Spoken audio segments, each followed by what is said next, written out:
pessoal, aqui é o Mauri, tudo bem? Então, começa a aula, a gente vai começar uma série de introdução à química orgânica. Para começar, a gente vai diferenciar as substâncias inorgânicas das orgânicas.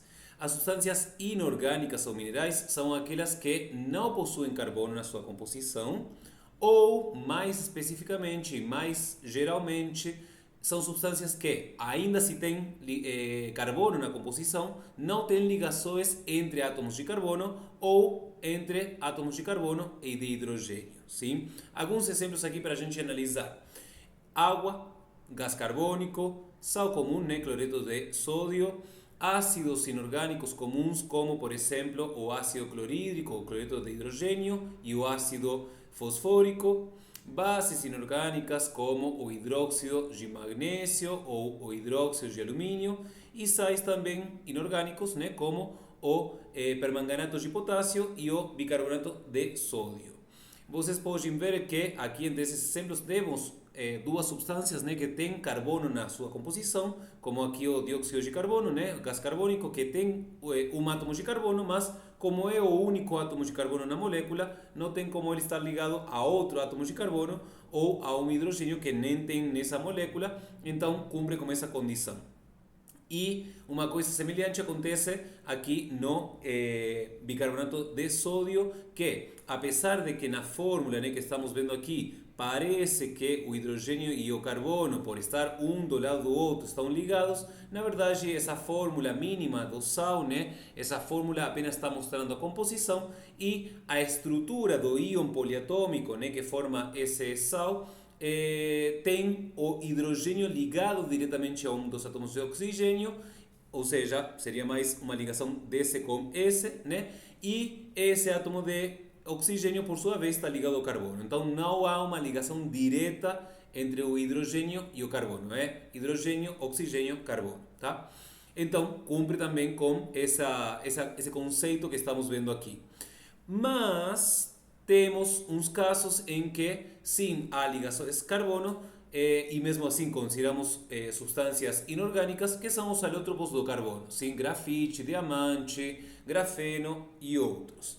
Nesses materiais, né, são substâncias simples, então temos apenas átomos de carbono. Portanto, não tem como esses átomos de carbono, né, não estarem ligados uns com os outros. Então, há ligação carbono-carbono, há presença de carbono, mas mesmo assim são consideradas substâncias inorgânicas.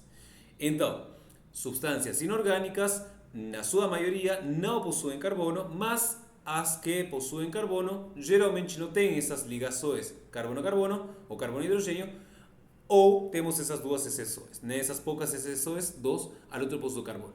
Já, agora sim, mais importante, as substâncias orgânicas vão ter, né, basicamente a característica oposta, são substâncias que sempre, obrigatoriamente, têm carbono na sua composição, e normalmente esses átomos de carbono estão ligados com outros átomos de carbono, ou também, mesmo se não estão ligados entre eles, ao menos estão ligados com algum hidrogênio, sim? E essas são substâncias típicas dos seres vivos, daí o nome, né? Substâncias orgânicas, porque vêm dos organismos vivos, né? Mas não se encontram apenas nos organismos vivos, né? Substâncias orgânicas, inclusive, podem surgir por reações espontâneas entre substâncias inorgânicas, sim? Então, não é necessário um ser vivo para a existência de substâncias orgânicas. Mas são super comuns nos seres vivos, né? São os principais, talvez, componentes dos seres vivos, tirando a água, claro que é o principal, o maioritário, a substância mais presente nos seres vivos. Agora, alguns exemplos de substâncias orgânicas. Coloquei aqui o metano, né, CH4, que é o gás de cozinha, né, comum, aquele que vem encanado, né, não aquele de botijão, mas o que vem no encanamento de gás. Essa fórmula, essa segunda, corresponde ao álcool etílico, né, o etanol, o álcool mais comum. A terceira poderia ser a fórmula do octano, que é um dos componentes, né, mais importantes da gasolina. A quarta fórmula aqui que temos com, inclusive, nitrogênio na composição, né? Carbono, hidrogênio, oxigênio e também nitrogênio nesse caso, poderia ser a fórmula de algum aminoácido ou alguma substância parecida, né? Próxima de um aminoácido que tipicamente tem nitrogênio.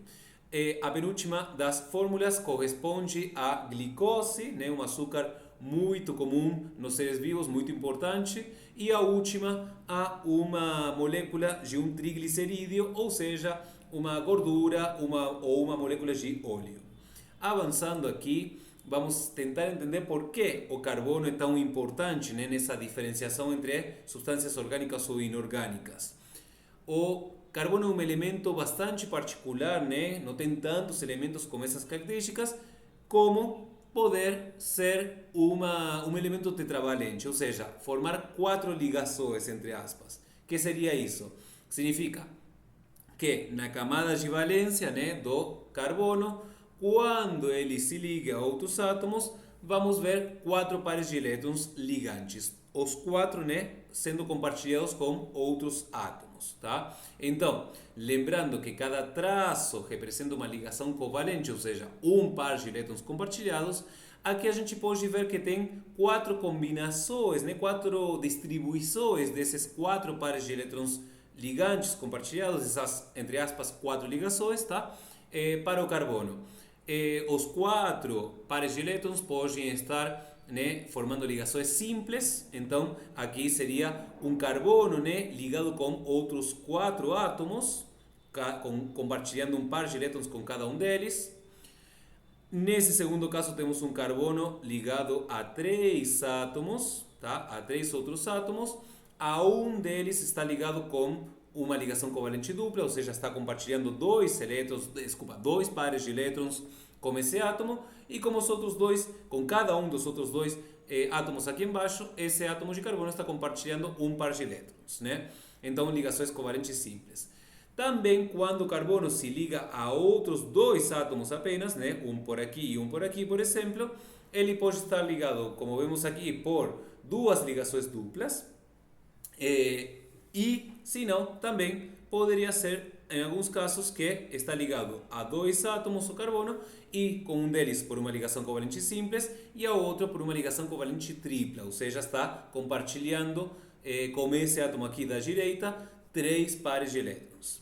Então, essas possíveis combinações, né, de ligações aí para o carbono, junto com a relativamente baixa eletronegatividade dele, né, é um elemento que, dentre os ametais, não é tão eletronegativo assim, né, é bastante pouco eletronegativo em comparação com muitos outros ametais, e isso faz com que ele consiga formar cadeias, né, de átomos estáveis, ou seja, correntes de átomos de carbono ligados uns com outros, né, que são bastante estáveis, que conseguem segurar bastante bem essas ligações.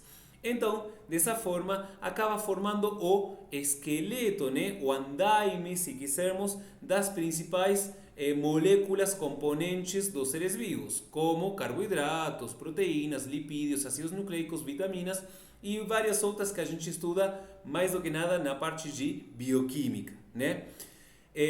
Também o carbono, né, pode ser usado para criar novas moléculas que não existem na natureza, né? A gente sintetiza, a gente produz novas substâncias orgânicas, por exemplo, a partir do petróleo, né, como os plásticos.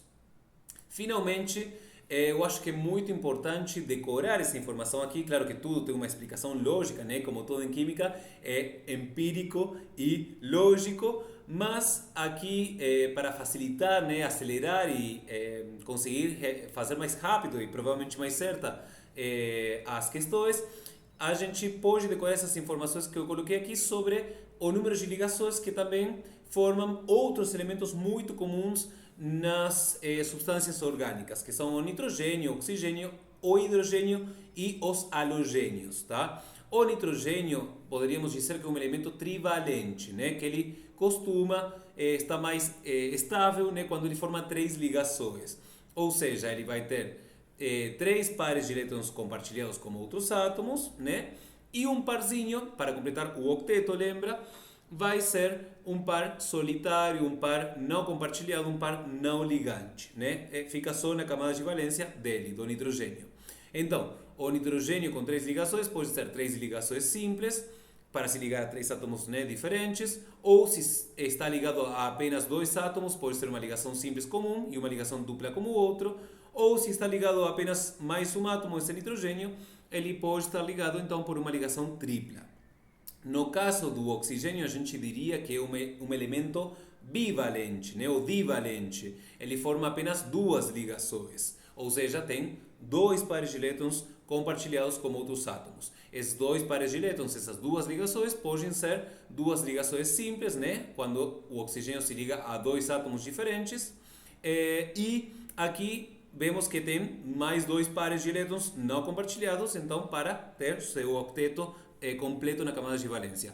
Ou pode ser uma única ligação dupla, né? Os dois pares de elétrons compartilhados com o mesmo átomo. Então, aí temos uma ligação dupla e também os dois pares de elétrons não compartilhados.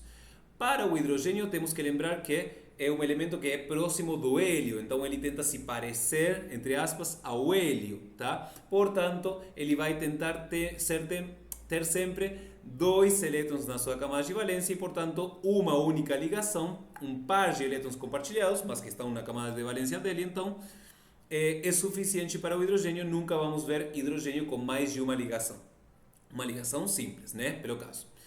Os halogênios, que lembrando eram os elementos do grupo 17 da tabela periódica, somente nos compostos orgânicos costumam fazer uma única ligação, tá? Uma única ligação simples, ou seja, um único par de elétrons compartilhados para os halogênios, como por exemplo o cloro que temos aqui.